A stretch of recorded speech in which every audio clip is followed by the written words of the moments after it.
Have you ever seen a flower arrangement where the colors seem to blend in together just like a sunset? That effect is called ombre. In today's video, I'm going to show you how to make an ombre arrangement that is going to wow your customers and your friends.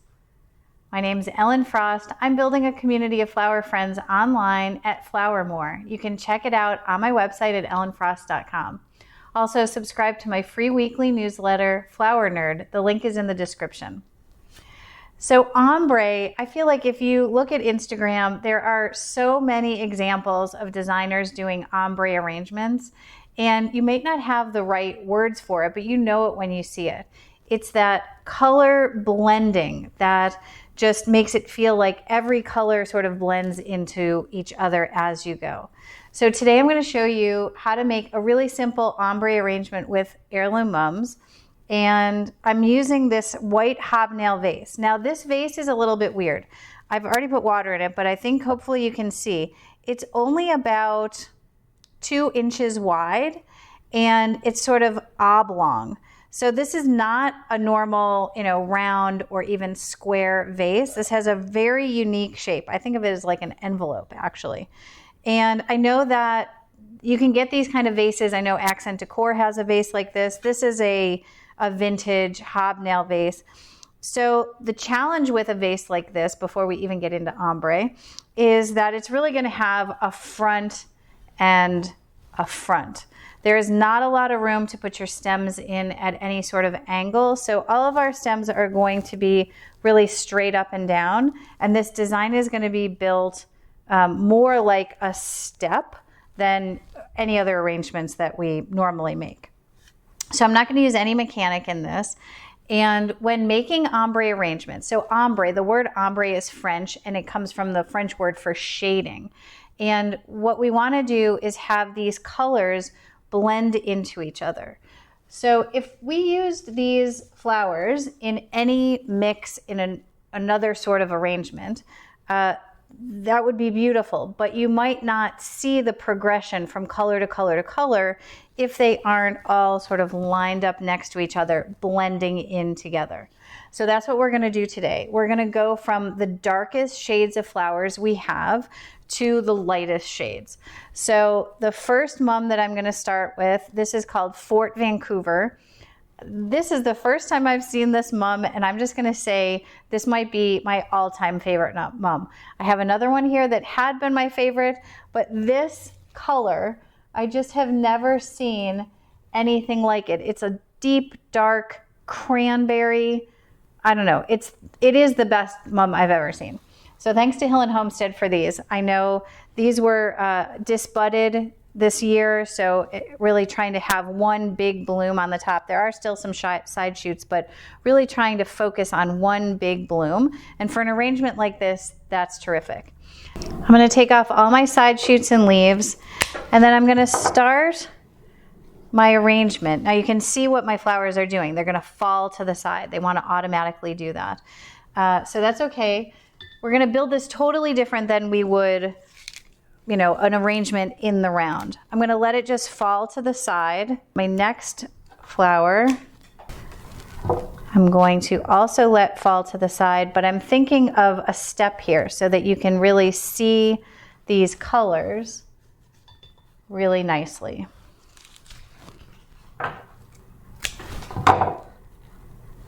Now I'm going to go to my next color. Now this is River City. This mum, this had been my favorite mum until about 5 minutes ago. So River City is just so beautiful. It has a little bit of gold. It has a little bit of burgundy, a little bit of pink. This is what I would call a bridge flower. So we're going from this deep dark burgundy to white. Now that is a high contrast color difference, right? This is a deep dark burgundy, this is a bright white.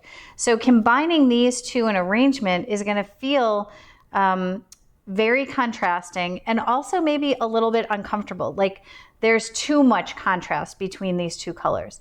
And that's where the ombre effect comes in, because what we're going to do is choose colors that fit between these to really bridge these two colors.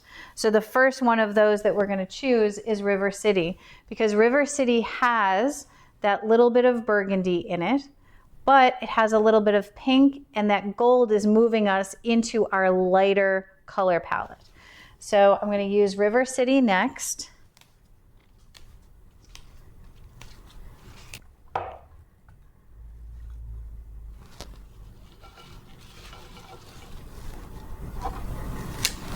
I'm keeping this kind of front facing for now.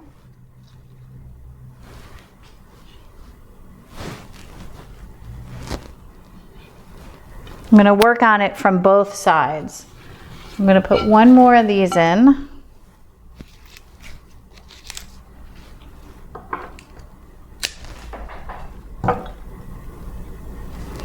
All right, next I'm going to use this next one, I think is Seaton's Toffee. I'm not sure. This one did not come with a name. It has the same shape as Seaton's J'adore, so that's why I think it's Seaton's Toffee. But any of you out there who know for sure, tell me in the comments. And if I find out before this video goes live, I will be sure to add it in the notes so that you know. Now you can see we're moving from River City, which has the burgundy, to this that has just a little hint of the pink burgundy and more of the gold. So it's taking us on to our next color, sort of a light goldish pink. And these mums are big, so I want to give them a lot of room. I don't want to crowd them too much. And even these little side shoots, I can always tuck these in right at the bottom.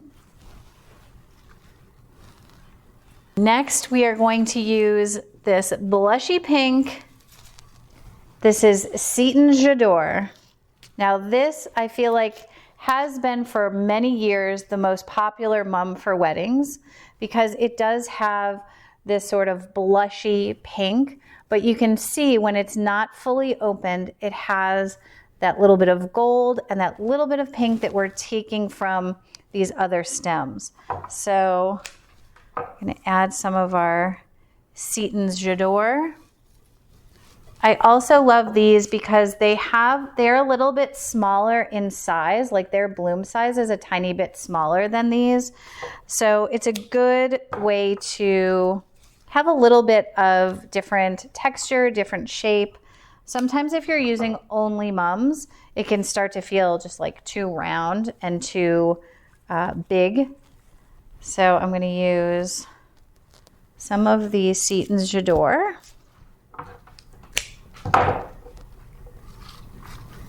So the last mum I'm going to put in is a white, a true white. So we've gone from this dark burgundy to this burgundy gold to a more gold to a blushy gold and now to a white.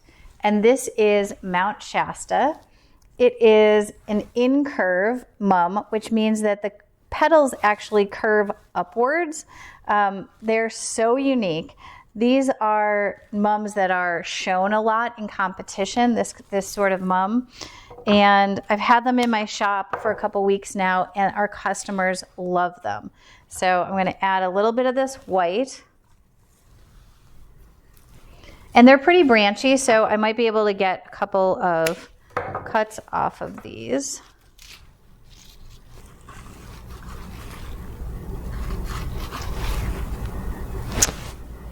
Perfect.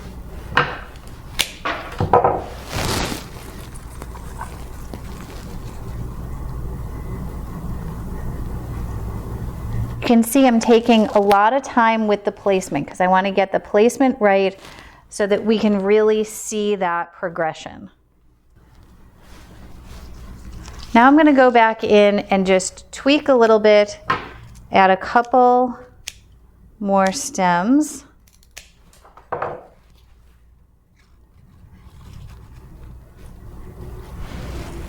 So you can see now the progression. Like I said before, if we had used this mix of mums in, say, a round cylinder vase, and mixed them all together, it would be beautiful. But you would not see this progression, this ombre progression that we see here in this arrangement. If you enjoyed this video, be sure to hit the like button and subscribe to my free weekly newsletter, FlowerNerd. The link is in the description.